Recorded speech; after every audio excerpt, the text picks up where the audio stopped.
Unit 2, Lesson 7, Algebra 2, okay? We're going to talk about absolute value. Absolute value means the distance from 0. So, a graph of an absolute value function looks something like this. So it's going to be a V-shaped because, let's undo that. Nice.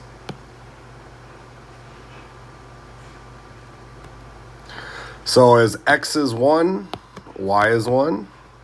As x is 2, y is 2. As x is 3, y is 3. So again, an absolute value function has lines around it, but it won't go negative. So again, it's kind of a V shape. Oh, that's not what we wanted.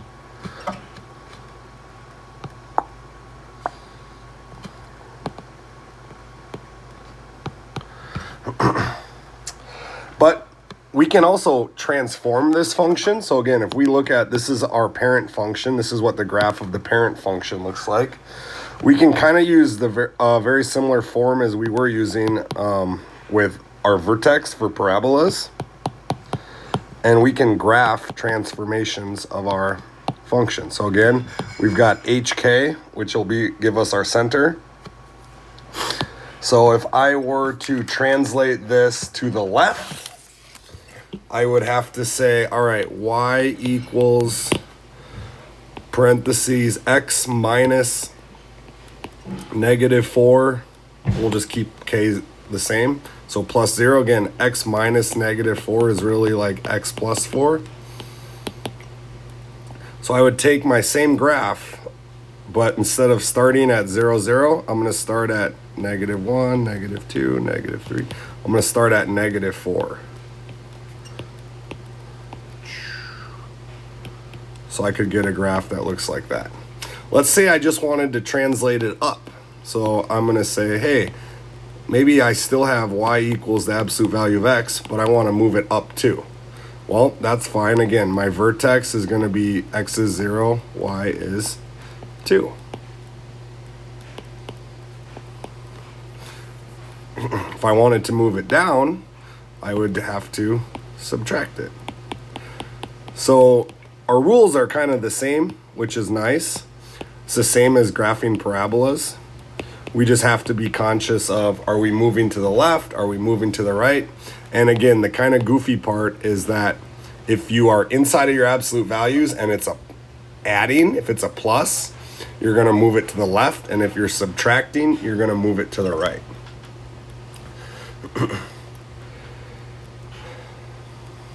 And the other thing we can do is we can vertically stretch, shrink, or reflect our axes. So we say that if this is my base function, okay, this is my base formula, we just talked about, hey, I can move it, I can translate it left or right. And again, this gives me my function or my vertex. I can also multiply it and stretch it or shrink it. So again, a can't equal 1 because if a equaled 1, it wouldn't do anything. But if a is bigger than 1, so let's say that the absolute value of a is bigger than 1, it's going to be called a vertical stretch, which is going to kind of make our graph more narrow, for lack of a better word. So let's kind of show, I'm going to use Desmos to show you. Let's say we've got, oh, no, I don't want to save that. Let's say y equals the absolute value of x, okay? That's our base function. But let's say that we wanted to stretch it by a factor of 2. So I put a 2 on the outside of my bracket. It's going to get skinnier. And we can see that right here in the purple line. If this green line is my parent function, I can vertically stretch it by making it more narrow. Say I had even a bigger number. Let's say 10 absolute value of x. It's getting more narrow. I'm like pulling it apart so that it's going more narrow. So that's if a is bigger than 1. If a is smaller than 1, so let's say 1/2 or 0.5, if a is in between 0 and 1, it's going to be a vertical shrink. So I'm shrinking. It's like I'm squishing it. So we can see in that red graph, I'm squishing my x or my y values down. I'm smushing it. Say we had an even smaller one, absolute value of x. It's getting more and more flat. Okay, so we can look at the graphs and know whether it's a vertical stretch or a vertical shrink by comparing it to our parent function. We can look at an equation and tell. So again, if the absolute value of a is less than 1, it's a vertical shrink.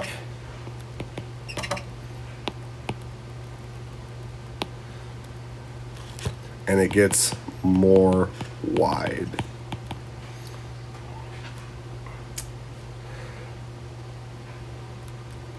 So again, if you just think about your graph, let's say we have y equals 1/2 absolute value of x. When x is 1, y is 1/2. When x is 2, y is 1. When x is 4, y is 2. And it's going to be mirrored on both sides. Another thing we can do is we can reflect it. So we could have y is the negative absolute value of x, and that's going to move it down below. So again, my parent function is this. Okay, this is my parent function. All that's going to do is flip my graph so that it is on the other side of the x-axis. Now maybe you get something where, hey, not only am I going to flip it, but I'm also going to vertically stretch it. So we could say -3 absolute value of x. It's going to be vertically stretched by a factor of 3 and also flipped over the x-axis.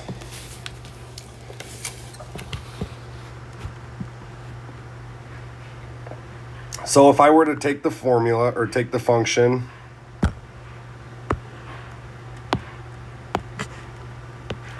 y equals -2 absolute value x minus 1 plus 3, I could graph this. Okay, I could graph this, and I could also say, all right, it shifted 1 unit right because of this. It is vertically stretched by a factor of 2.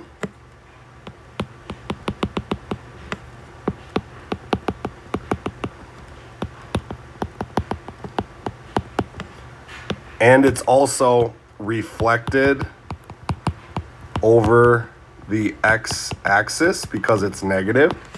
So again, and I know that because of that -2. And then finally, I know that it is shifted up 3 units. Shifted up 3 units. And that is, again, I know that because of the +3 at the end. So if I were to graph something like this, again, y equals -2 absolute value x minus 1 plus 3, I would say, all right, I'm going to start with my vertex. My vertex is to the right 1 and up 3. So here's 1, 1, 2, 3. So I know my graph's going to start here. And then it's stretched by a factor of 2, but also negative. So I know I'm going to be right here. And then I'm going to be right here.